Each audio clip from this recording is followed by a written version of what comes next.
احتجاجات ورقلة اليوم لإطلاق سراح المساجين وإسقاط النظام العسكري. هذا دولة مدنية ماشي عسكرية.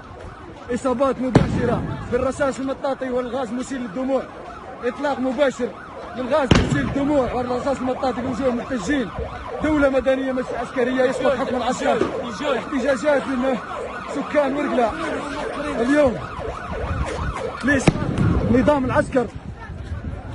دولة مدنية ماشي عسكرية، يسقط النظام. حكومة أولاد الحرام، تبون مزور جابوه العسكر، تبون مزور جابوه العسكر. هؤلاء نحن بمواجهة هؤلاء كلاب النظام الذين نحن نطالب بحريتهم، وهم يقمعون الشعب بكل الأساليب.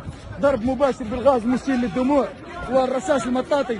إصابات بالغة في بعض المتظاهرين كما نرى الآن. إصابة متظاهرين، إطلاق الرصاص المطاطي بشكل همجي من هذه القوات التي لولاهم لسقط هذا النظام الخائن. الله أكبر، الله أكبر. بإذن الله ساقطون. دولة مدنية ماشي عسكرية، يسقط حكم العسكر لا لحكم الدبابة.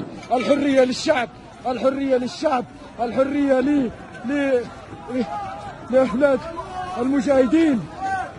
في يوم 27 فبراير يوم المسيرة المصيرية، 27 فبراير 62 خرج 61 خرج الشعب الورقلي والصحراوي ليقول الصحراء جزائرية. وفي مثل هذا اليوم يقمع أبناء الصحراء ويقمع الجزائريون في وطنهم، هذا الوطن الذي ضحى من أجله أجدادهم بالغالي والنفيس.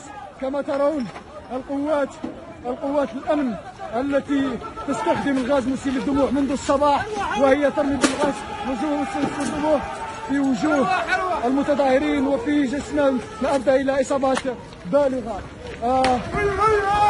كما ترون المتظاهرون لم يتوقفوا حتى إن شاء الله إسقاط هذا النظام الفاسد، هذا النظام العسكري. كما ترون الغاز الدموع لسنا في فلسطين، بل هنا في الجزائر، هنا في ورقلة.